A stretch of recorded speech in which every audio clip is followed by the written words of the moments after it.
IT job కోసం చూస్తున్నారా? ఐటీలో కెరియర్ బిల్డ్ చూసుకోవాలనుకుంటున్నారా? అయితే సమాధానం కోడింగ్ ట్యూటర్.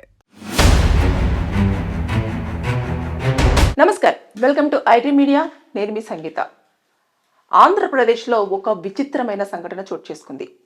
అదేంటంటే మున్సిపల్ అధికారి ఒకతను ఒక ఇద్దరితో కలిసి ఒక టీ షాప్ దగ్గరికి వెళ్ళడం జరిగింది. అక్కడికి వెళ్ళిన తర్వాత ముగ్గురు వెళ్ళారు కాబట్టి 1/3 కాఫీని ఇవ్వండి అని చెప్పేసి అతను ఆ షాప్ యజమాని అడిగారు. అడిగిన తర్వాత అతను అది ఇక్కడ లేదండి, మేము ఆ సర్వీస్ మేము ఇవ్వట్లేదు, ఖచ్చితంగా ప్రతి ఒక్కరు కూడా కప్పు తీసుకోవాల్సిందే, కప్ కాఫీ తీసుకోవాల్సిందే అని చెప్పేసి అతను చెప్పడంతో, అరే మేము మున్సిపల్ అధికారులము, మాకెందుకు ఇవ్వరు అని చెప్పేసి అంటే, సార్ అసలు ఆ రూలే లేదు సార్ ఇక్కడ, నేను ఇవ్వను అని చెప్పేసి చెప్పాడు. చెప్పిన తర్వాత వెంటనే ఇమీడియట్గా ఆ మున్సిపల్ అధికారి చేసిన పని ఏంటంటే, ఆఫీస్కి వెళ్ళి ఇమీడియట్గా అక్కడ ఉన్న జేసీబీని తీసుకొచ్చేసి, ఇది మీరు పర్మిషన్ లేకుండా ఇది గవర్నమెంట్ స్థలంలో మీరు ఏర్పాటు చేశారు కాబట్టి దీనికి పర్మిషన్స్ లేవు, మేము దీన్ని తీసేస్తాము అని చెప్పేసి అనడంతో ఆ ఒక టీ స్టాల్ యజమాని ఏం చేశాడంటే ఆ జేసీబీకి ఎదురుగా కింద పడుకోవడం జరిగింది. ఇది అంటే ఇటు విధులను ఉల్లంఘించాడు ఎవరు, మున్సిపల్ అధికారి. దాంతోపాటు ఇక్కడ ఈ కొట్టు యజమాని కూడా అక్కడ జేసీబీ పెట్టిన తర్వాత ముందు పడుకొని అక్కడ కొంచెంసేపు గందరగోళ వాతావరణాన్ని నెలకొనడం జరిగింది. కాబట్టి వీరిద్దరిపైన కూడా కేసులు ఫైల్ అవుతాయి. అయితే అక్కడ చాలా వరకు వాగ్వాదం జరిగింది, చాలా వరకు కొంచెంసేపు అరుచుకున్నారు, అంత చేశారు.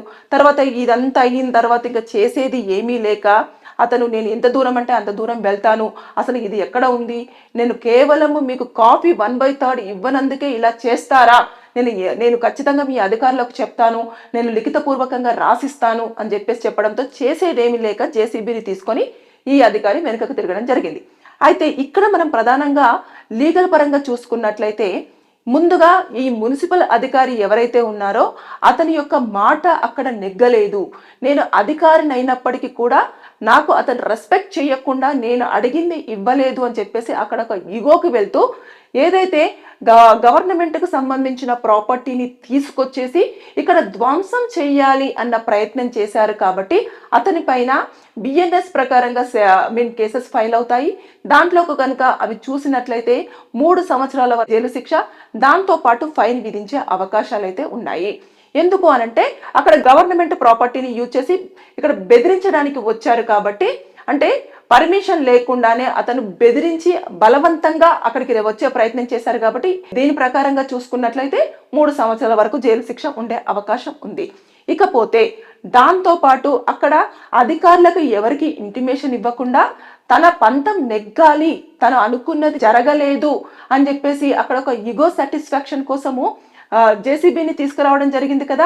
అక్కడ పర్మిషన్ తీసుకోవాలి, అంటే ఈ యొక్క వెహికల్ని మేము ఇందుకోసం తీసుకెళ్ళడం జరుగుతుంది అని చెప్పేసి అధికారులకు ఒక మాట చెప్పాల్సి ఉంటుంది. అక్కడ చెప్పకుండా తన ఇష్టానుసారంగా ఆ ప్రాపర్టీని బయటికి తీసుకురావడం జరిగింది. కాబట్టి దాని ప్రకారంగా కూడా అక్కడ వాళ్ళు ఎంక్వైరీ చేస్తారు అధికారులు. ఎవరైతే ఈ యొక్క మున్సిపల్ అధికారి ఉన్నారో అతని పైన ఉన్న ఆ హైయర్ అఫీషియల్స్ కూడా కూర్చొని వారిపైన ఒక ఎంక్వైరీ కమిషన్ అనేది వేయడం జరుగుతుంది. ఎందుకు తీసావు, దేనికోసం అని చెప్పేసి పూర్తి స్థాయిలో ఒక ఎక్స్ప్లెనేషన్, అంటే షోకాస్ నోటీస్ లాంటిది ఉంటుంది కదా, ఒక ఎక్స్ప్లెనేషన్ అనేది చెప్పేసి అడుగుతారు. ఆ ఎక్స్ప్లెనేషన్ వీరికి సాటిస్ఫాక్షన్ గా ఉంది అంటే ఓకే, లేని పక్షంలో ఎవరైతే ఈ గవర్నమెంట్ మున్సిపల్ అధికారి ఉన్నారో ఆయన సస్పెండ్కి గురి కావడం జరుగుతుంది ముఖ్యంగా.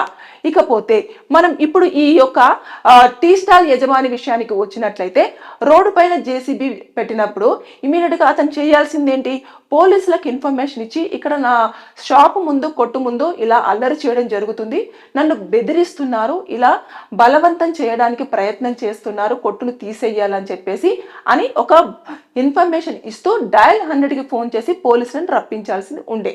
కానీ అలా చేయకుండా ఏం చేశారు అనంటే, ఆ ఒక్క వెహికల్కి అడ్డంగా పడుకొని మీరు ఏం చేసుకుంటారో చేసుకోండి, నా ప్రాణం పోయినా పర్వాలేదు, మీరు చేస్తుంది తప్పు అని చెప్పేసి అక్కడ ఒక గందరగోళ వాతావరణం నెలకొల్చి అక్కడ ఎవరైతే చుట్టుపక్కల ప్రజలు ఉన్నారో వారందరికీ కూడా కాసేపటి వరకు టెన్షన్ వాతావరణము, దాంతోపాటు కొంచెం వారి యొక్క మానసిక పరంగా కూడా ఇబ్బందిని కలిగించినట్లే. అయ్యో ఏమవుతుందో, ఏం జరుగుతుందో, ఎందుకు ఇలా అని చెప్పేసి వారి టైం వృధా చేయడము, తర్వాత వారి ప్రయాణానికి కూడా ఆటంకం కలిగించడం, ఇవన్నీ జరిగినాయి. కాబట్టి ఇతని మీద కూడా న్యూసెన్స్ కేసు కింద కేసు ఫైల్ అయ్యే ఛాన్సెస్ ఉంటాయి. అప్పుడు అతను కూడా జైలుకు వెళ్లే అవకాశం ఉంటుంది.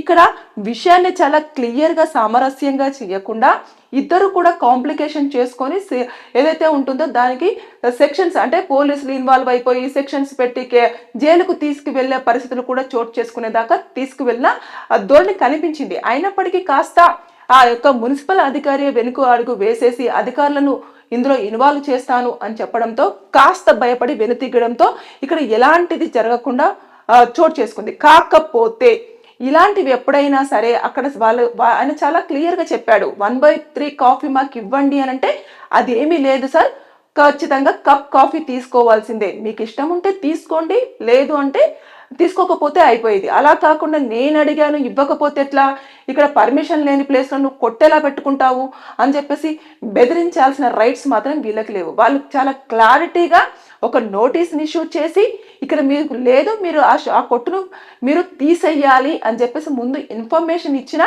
వారు రెస్పాండ్ కాకపోతే అప్పుడు మీరు జేసీబీని తీసుకొచ్చేసి మీరు దాన్ని కూలగొట్టే ప్రయత్నం చేస్తే దాంట్లో కరెక్ట్గా మీరు ప్రొసీడింగ్స్ను మీరు ఒక ప్రోటోకాల్ని ఫాలో అయినట్టు ఉంటుంది. అలా కాకుండా ఇలా మీ ఇష్టానుసారంగా మీ యొక్క మాటను కాదని చెప్పేసి ఇలా చేశారు అనుకోండి, మీ యొక్క పనిని ఉల్లంఘించినట్టు కిందనే వస్తుంది. కాబట్టి ఇక్కడ అనవసరంగా జాబ్ కూడా పోయే ఛాన్సెస్ ఉంటాయి, సస్పెండ్ గురయ్యే ఛాన్సెస్ ఉంటాయి, ఇంకా కేసులు ఫైల్ అయితే మాత్రం జైలుకు వెళ్ళే ఛాన్సెస్ కూడా ఉండే ఛాన్స్ ఉంది. కాబట్టి ఎప్పుడైనా సరే మనకు అధికారం ఉంది కదా అని చెప్పేసి ఇతరుల మీద మీ యొక్క దౌర్జన్యాన్ని ప్రదర్శించే పని మాత్రం మానుకోండి.